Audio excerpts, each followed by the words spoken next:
Nut আল্লাহ ঢিল করে দিতে। কথা বলেন ঠিক না বেঠিক? আরো জোরে বলেন ঠিক না বেঠিক? শার্ট পরে, প্যান্ট পরে, ঈদ করে, চোখে চশমা দিয়েও রাস্তায় কাগজ করে বেড়ায়, এরকম পাগল আছে না নাই? জোরে বলেন আছে না নাই? আপনার সন্তান সেনাবাহিনী হলো, সেজন্য শুকরিয়া কার? আরো জোরে বলেন শুকরিয়া কার? বড় দরগা সাইদ দোকানে পায়ের উপর পা তুলি দিয়া অনেক মানুষ লেকচার মারে, আমার এলাকার ভিতরে আমার মতো সুন্দরী স্ত্রী আর কেউ পায়নি। বলে কি বলে না? যদি জিজ্ঞেস করা হয় এটা কেমনে পেলে, বলে আমার চেহারা কি খারাপ? নায়কের মতো চেহারা, নাউজুবিল্লাহ বলেন। নায়কের মতো আপনার চেহারা, আল্লাহ যদি আপনার দুটো চোখ না দিত তাহলে আপনার জীবনে হয়তো বিয়েই হতো না। আর যদিও আপনার বিয়ে হতো এক ফকিরানির সঙ্গে বিয়ে হতো, বড় দরগার কোন হোটেলে গল্প করার কোন চান্স থাকতো না। কথা কোন সেইতে বেটে? তাহলে সকল সুখের মালিককে, আরো জোরে বলেন মালিককে, সকল শক্তির উৎসকে, আরো জোরে বলেন।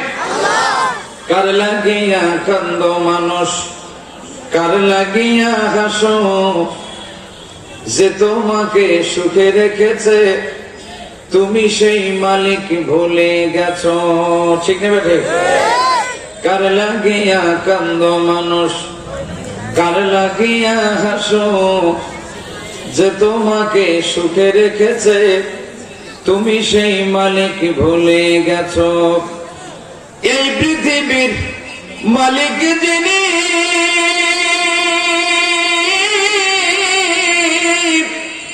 ওরা ডাকু তারে নিশিদিনী। আল্লাহু আকবার। এই পৃথিবীর মালিক যিনি, ওরা ডাকু তারে নিশিদিনী। যার হাতে তোমার জীবন মরণ, ওরে যার হাতে তোমার জীবন মরণ, তুমি তাকে সেজদা করো। কার লাগিয়া কান্দ তুমি, আজ কার লাগিয়া হাসো। কথা বলেন ঠিক না ঠিক? যে তোমাকে সুখে রেখেছে, মিক্সার কমাই দেন, যে তোমাকে সুখে রেখেছে তুমি সেই মালিক ভুলে গেছো। কার লাগিয়া কান্দ যুবক, আজ কার লাগিয়া হাসো। ভুলে গেছো তুমি কবরের জীবন, ওরে তবুও তোমার একদিন হবেই মরণ। নাকি বলে? তাই মরণ আসার আগে তুমি শয়তানিটা ছাড়ো। ছাড়াই যেহেতু লাগবে, তা মরণ আসার আগেই ছাড়তে হবে। কথা বলেন ঠিক না ঠিক? তাই মরণ আসার আগেই তুমি শয়তানিটা ছাড়ো। তাই মরণ আসার আগেই তুমি নামাজ শুরু করো। কার লাগিয়া কান্দ তুমি, আজ কার লাগিয়া হাসো। যে তোমাকে সুখে রেখেছে তার কোরআন ভুলে গেছো। কার লাগিয়া কান্দ তুমি, আজ কার লাগিয়া হাসো।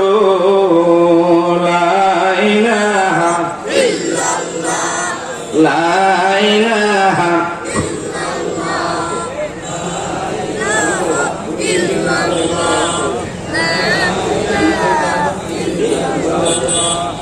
জোরে লা ইলাহা ইল্লাল্লাহ, জোরে লা ইলাহা ইল্লাল্লাহ, লা ইলাহা ইল্লাল্লাহ মুহাম্মাদুর রাসূলুল্লাহ।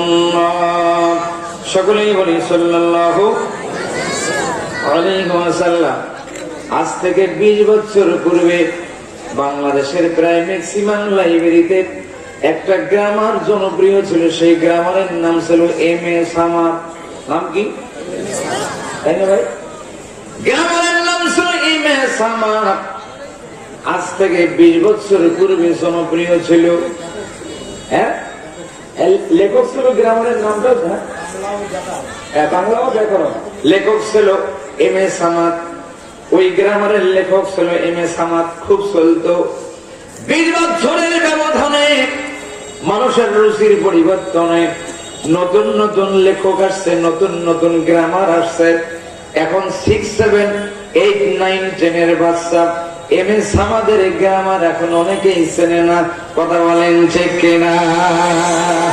আমার ভাইরা, কিন্তু আজ থেকে নিয়ে প্রায় 1500 বছর হতে যাচ্ছে, আল্লাহ রাব্বুল আলামিন একখানা কিতাব নাযিল করেছে। সর্বশ্রেষ্ঠ কিতাব, সর্বশ্রেষ্ঠ গ্রন্থ, মহাগ্রন্থ কোরআনুল কারীম। যেমন ছিল তেমনই আছে। কিয়ামতের আগ পর্যন্ত এই কোরআন এমনই থাকবে। কোরআনকে যারা বিদায় দিতে চেয়েছে, শত্রুতা করে, তারাই জুতার পেটন খায়া বিদায় হয়েছে, কোরআন বিদায় হয়নি। কথা বলেন ঠিক কিনা? আমার ভাইরা, আপনাদের এই বড় দুর্গম মসজিদের ভিতরে এই কোরআনুল কারীম দিয়ে নামাজ হচ্ছিল, এখনো হয়। কিয়ামতের আগ পর্যন্ত এই কোরআন দিয়েই নামাজ হবে। কথা বলেন ঠিক কিনা? আমি আনিসুর রহমান ফারুকী একদিন থাকবো না, আপনি একদিন থাকবেন না, কিন্তু কিয়ামতের আগ পর্যন্ত কি থাকবে? জোরে বলেন।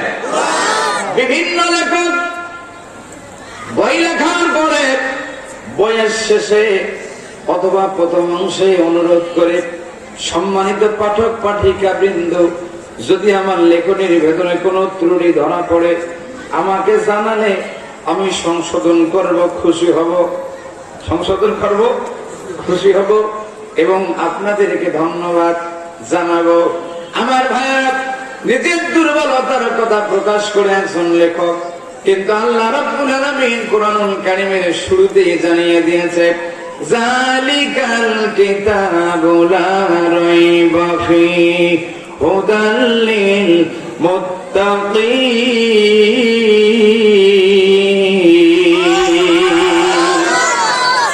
আল্লাহ বলেন, এটি এমন একটি গ্রন্থ, এটি এমন একটি কিতাব, এই কিতাবের ভিতরে সন্দেহ তো নাই, সন্দেহের কোনো অবকাশ নাই। সন্দেহ কখনোই ছিল না, সন্দেহ এখনো নাই। কিয়ামতের আগ পর্যন্ত তামাম বুদ্ধিজীবী একখানে হয়ে গবেষণা করলেও কোরআনের চুল পরিমাণ কোন সন্দেহ বের করতে পারবে না। গ্যারান্টি দিয়েছে কে? শুধু তাই না, আল্লাহ বলে, যারা রাতের অন্ধকারে আল্লাহকে ভয় করে, যারা দিনের আলোতে আল্লাহকে ভয় করে, এইরকম ভয় করার মানুষ এখন কম না বেশি? কম। দিনের আলোতে মানুষকে দেখানোর জন্য আল্লাহকে ভয় করে, কিন্তু রাতের অন্ধকারে অনেক কালোবাজারি ব্যবসা চালায় এমন মুসলমান দেশে আছে না? না, জোরে বলেন আছে না? আমার ভাইরা, আল্লাহ রাব্বুল আলামিন বলে, যারা রাতের অন্ধকারে আল্লাহকে ভয় করে, যারা দিনের আলোতে আল্লাহকে ভয় করে, প্রকাশ্যে অপ্রকাশ্যে মনে করে পৃথিবীর কেউ না দেখলে আমাকে আল্লাহ দেখে, এই ভয় যাদের অন্তরে আছে, তাদেরকে পরিচালনা করার জন্য কোনো বাহিনী লাগবে না, তাদেরকে পরিচালনা করার জন্য পৃথিবীর কোনো প্রশাসন প্রয়োজন হবে না। এই মানুষগুলা পরিচালিত হওয়ার জন্য আল্লাহ রাব্বুল আলামিন বলে, তাদের জন্য পথ প্রদর্শক হলো কোরআন। বলেন সুবহানাল্লাহ। যার কারণে তাফসীর মাহফিলে লক্ষ লক্ষ মানুষ হয়, সেখানে কোনো মারামারি নেই। কথা বলেন, কোনো মারামারি আছে? মারামারি নাই, কারণ এখানে আল্লাহর রহমত নাযিল হচ্ছে। কথা বলেন ঠিক না ঠিক? আমার ভাইরা, পবিত্র কোরআনুল কারীম থেকে 114 সূরার মধ্যে থেকে একটি সূরা নাম হলো মুদ্দাসসির। সেই সূরা থেকে দুটি আয়াতে কারিমা আমি তেলাওয়াত করেছি। সেই আয়াতগুলিকে সামনে রেখে আলোচনা করার জন্য নিয়াত করেছি। আল্লাহ যেন তৌফিক দান করে। সকলেই বলেন আমিন। আরো জোরে বলেন আমিন।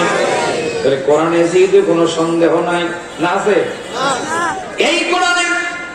নির্ভাবে এই কিতাব থেকে আলোচনা করতে গিয়া আপনার জীবনের কোন ত্রুটি যদি ধরা পড়ে, তাহলে বক্তার উপর মন খারাপ না করে ক্ষমা চাওয়া লাগবে কার কাছে? তওবা চাওয়া লাগবে আল্লাহর কাছে। আল্লাহ রাব্বুল আলামিন তওবা সম্পর্কে জানালেন, ইল্লা মান তাবা ওয়া আমানা ওয়া আমিলা আমালান সালিহান ফাউলাইকা ইউবাদদিলুল্লাহু সাইয়্যাতিহিম হাসানাত ওয়া কানা আল্লাহু গফুরার রহিমা।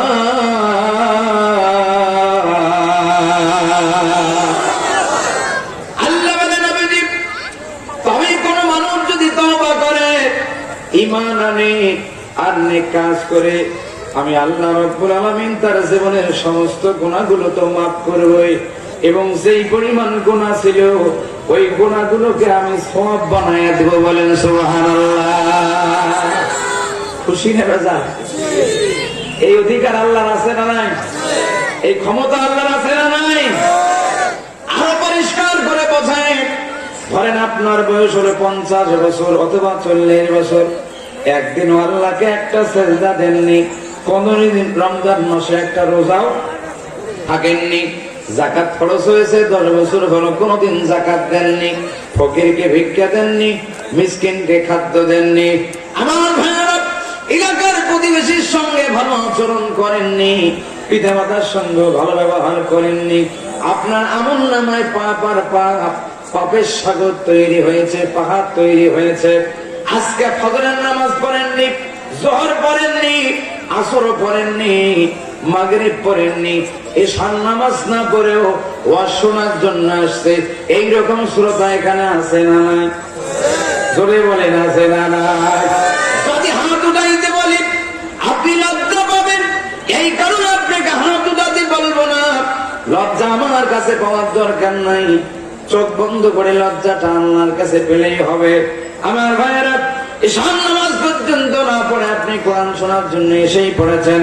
আল্লাহ বলে, বান্দা এই মুহূর্তে যদি তওবা করতে পারো, ডিসিশন নিতে পারো, আল্লাহ আমি আর কোনদিন নামাজ কাজা করব না, এই মাহফিল আমার জীবনের শেষ মাহফিল হতে পারে, এই মোনাজাত আমার জীবনের শেষ মোনাজাত হতে পারে, রব্বুল আলামিন আর কোনদিন কোরআনের বিরোধিতা করব না, হাদিসের বিরোধিতা করব না, হক্কানি আলেম ওলামার বিরোধিতা করব না, রমজান মাসের রোজা নষ্ট করব না, যাকাত কোনদিন হক নষ্ট করব না, হজ ফরজ হয়েছে হজ আদায় করব, হজের হক আদায় নষ্ট করব না। আল্লাহ রাব্বুল আলামিন বলে, আপনি 40 বছরের গুনাহ নিয়ে আওয়াজ শোনার জন্য এসেছেন, আল্লাহর কোরআন হাতে রেখে বললাম, যদি ডিসিশন নিতে পারেন, আল্লাহ আপনার জীবনের গুনাহ 40 বছরের গুনাহকে 40 বছরের সওয়াব দিয়ে আপনার বাড়িতে পাঠাবে। বলেন সুবহানাল্লাহ। এই কাজটা আল্লাহ করার জন্য প্রস্তুত, কিন্তু আপনি এটা গ্রহণ করবেন কিনা সেইটা হলো দেখার ব্যাপার। কারণ আপনি সকালবেলা তওবা করলে বিকেল বেলা ভেঙে ফেলে, বিকেল বেলা তওবা করলে আবার রাতের বেলা ভেঙে ফেলে।